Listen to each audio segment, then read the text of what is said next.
ഇന്നും യേശുവിനോടുകൂടി യാത്ര തുടരാമെന്ന ഈ ശുശ്രൂഷയിലേക്ക് താങ്കളെ സ്വാഗതം ചെയ്യുകയും കർത്താവായ യേശു ക്രിസ്തുവിൻ്റെ നിസ്തുല നാമത്തിൽ വന്ദനം പറയുകയും ചെയ്യുന്നു.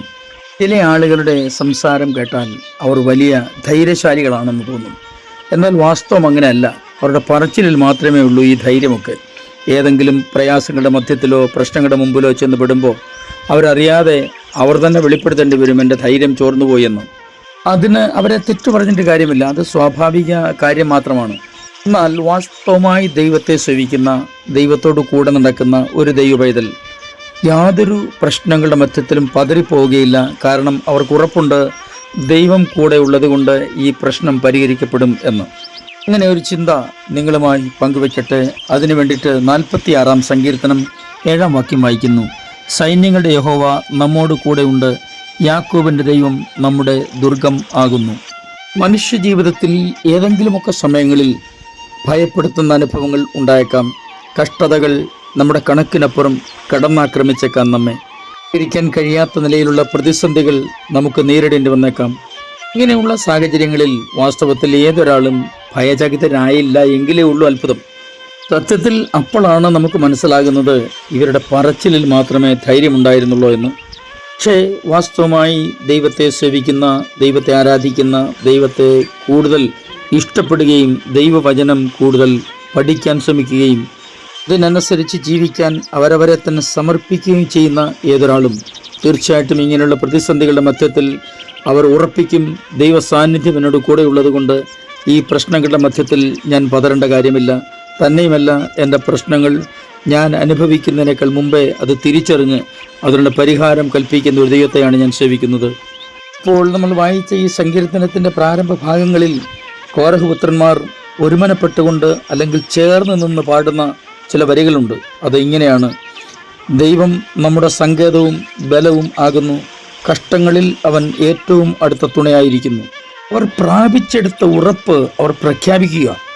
അവർക്ക് ബോധ്യമുണ്ട്, ലോകത്തിൽ ആരെല്ലാം മാറിപ്പോയാലും കഷ്ടങ്ങളുടെ മധ്യത്തിൽ കൈവിടാത്ത ഒരു ദൈവം ഞങ്ങളോട് കൂടെ ഉണ്ടെന്ന്. അങ്ങനെ ഒരു വിശ്വാസമല്ലേ വാസ്തവത്തിൽ നമുക്ക് ആവശ്യമായിരിക്കുന്നത്. അതുകൊണ്ട് അവരിങ്ങനെ തുടരുന്നു. ഭൂമി മാറിപ്പോയാലും, പർവ്വതങ്ങൾ കുലുങ്ങി സമുദ്രമധ്യേ വീണാലും, ഇതിലെ വെള്ളം ഇരച്ച് കലങ്ങിയാലും, അതിൻ്റെ കോപം കൊണ്ട് പർവ്വതങ്ങൾ കുലുങ്ങിയാലും നാം ഭയപ്പെടുകയില്ല.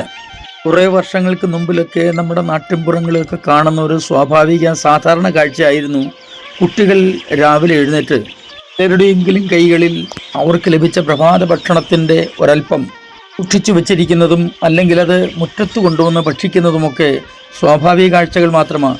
ഇന്ന് കാലമൊക്കെ മാറി, അങ്ങനെയൊന്നുമല്ല കാര്യങ്ങൾ. എന്നാൽ ഇങ്ങനെ പുറത്തിറങ്ങി ഈ ഭക്ഷണം കഴിക്കുന്ന, ആഹാരം കഴിക്കുന്ന കുഞ്ഞുങ്ങളെ കാത്തിരിക്കുന്ന ചില കാക്കകളുണ്ട്. ഒരുപക്ഷെ ഒറ്റയ്ക്കോ കൂട്ടം ചേർന്നോ ഈ കുഞ്ഞിനെ ആക്രമിക്കാൻ ശ്രമിക്കും. അപ്പോൾ ഈ ചെറിയ കുട്ടി അലറി വിളിക്കാൻ തുടങ്ങും. എൻ്റെ മാതാപിതാക്കളോ മുതിർന്ന സഹോദരങ്ങളോ ആരെങ്കിലും ഉടൻ വെളിയിൽ ഓടി വരും. മുതിർന്നവർ വെളിയിൽ വന്നു എന്ന കാരണത്താൽ കാക്ക ഓടിപ്പോവുകയില്ല. അത് ശബ്ദം പുറപ്പെടുവിച്ചുകൊണ്ട് അവിടെയൊക്കെ തന്നെ ഉണ്ടാവും.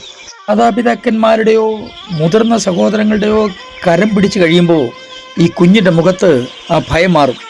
കുട്ടികൾ അപ്പോൾ വരെ ചെയ്യാത്ത ഒരു ധീരകൃത്യം ചെയ്യാൻ തുടങ്ങും. അവിടെ കുനിഞ്ഞ് ഒരു കല്ലെടുത്ത് കാക്കയെ എറിഞ്ഞോടിക്കാൻ തുടങ്ങും. സാഹചര്യം മാറിയത് കൊണ്ടല്ല, അതിന് ബോധ്യപ്പെട്ടു എന്നെ സംരക്ഷിക്കാൻ ഒരാൾ എൻ്റെ കൂടെ ഉണ്ടെന്ന്. എന്നതുപോലെ തന്നെയാണ് ഈ ലോക ജീവിതയാത്രയിൽ ഏത് നിലയിലുള്ള പ്രതിസന്ധികൾ നേരിടേണ്ടി വന്നാലും ഒരു ദൈവപൈതൽ വാസ്തവമായിട്ടും ഇങ്ങനെ ചിന്തിക്കും, ഇതിൻ്റെ മുമ്പിൽ ഞാൻ പതറിപ്പോകേണ്ട കാര്യമില്ല, ദൈവം എൻ്റെ കൂടെ ഉള്ളത് കൊണ്ട് ഈ പ്രശ്നങ്ങളെ അതിജീവിപ്പാൻ എനിക്ക് കഴിയും. ഇതിനോടനുബന്ധിച്ച് ഒരു കൊച്ചു കാര്യം കൂടി ഞാൻ നിങ്ങളോട് പറയട്ടെ. ആ ചെറിയ കുട്ടിയുടെ കയ്യിൽ നിന്ന് ആഹാര സാധനങ്ങൾ തട്ടിപ്പറിക്കാൻ കാക്ക വട്ടം കൂടുന്നത് പോലെ നമ്മുടെ കയ്യിൽ ലഭിച്ചിരിക്കുന്നതോ നമുക്ക് വാഗ്ദത്തം ചെയ്യപ്പെട്ടതോ ആയ ദൈവത്തിൻ്റെ നന്മകളെ ഏതെങ്കിലും നിലയിൽ ഇല്ലായ്മ ചെയ്യാൻ ശത്രു എന്ന് പറയുമ്പോൾ ആരും തെറ്റിദ്ധരിക്കരുത്, പിശാചെന്ന് മാത്രമാണ് ഞാൻ അർത്ഥമാക്കിയത്. എത്ര പരിശ്രമിച്ചാലും കർത്താവ് തീർച്ചയായിട്ടും നിങ്ങളുടെ കൂടെ ഉണ്ടാവും. തന്നെയുമല്ല, നിങ്ങൾക്ക് വാഗ്ദത്തം ചെയ്യപ്പെട്ടതും നിങ്ങളുടെ കയ്യിലിരിക്കുന്നതുമായ ആ നന്മയുണ്ടല്ലോ, അത് പിശാചൻ്റെ കയ്യിൽ കൊടുക്കാൻ ദൈവം സമ്മതിക്കത്തില്ല. ഇതിനെക്കുറിച്ചും വിചാരപ്പെടാതെ എല്ലാറ്റിലും പ്രാർത്ഥനയാലും അപേക്ഷയാലും നമ്മുടെ ആവശ്യങ്ങളെ സ്തോത്രത്തോടെ അറിയിച്ച് ദൈവസന്നിധിയിൽ സന്തോഷിക്കാൻ കഴിയുമെങ്കിൽ സകല ബുദ്ധിയും കവിയുന്ന ദൈവിക സമാധാനം നമ്മുടെ മേൽ വ്യാപരിക്കാൻ തുടങ്ങും. അതെ പ്രിയരെ, സൈന്യങ്ങളുടെ യഹോവ നമ്മോട് കൂടെ ഉള്ളതുകൊണ്ട്, യാക്കോബിൻ്റെ ദൈവം നമ്മുടെ ദുർഗമാകുന്നതുകൊണ്ട് ഭയപ്പെടേണ്ട. സകലത്തെയും കീഴ്പ്പെടുത്താൻ കഴിയുന്ന ദൈവശക്തി നിങ്ങൾ നേരിടുന്ന പ്രശ്നങ്ങളുടെ മേലും വ്യാപരിക്കും. ഞാൻ നിങ്ങൾ കൊണ്ട് പ്രാർത്ഥിക്കുന്നു. സ്വർഗീയ പിതാവേ, എൻ്റെ എല്ലാ പ്രിയപ്പെട്ടവരെയും അങ്ങയുടെ കരങ്ങളിലേക്ക് ഏൽപ്പിച്ച് അനുഗ്രഹിച്ച് പ്രാർത്ഥിക്കുന്നു. ജീവിതത്തിൽ നേരിടുന്ന ഏത് പ്രതിസന്ധിയുടെ മധ്യത്തിൽ ധൈര്യത്തോടെ അങ്ങയുടെ സാന്നിധ്യം തിരിച്ചറിഞ്ഞ് മുന്നേറാൻ ഞങ്ങളെ സഹായിക്കണമേ. യേശു ക്രിസ്തുവിൻ്റെ അൻപുള്ള നാമത്തിൽ തന്നെ ആമേൻ.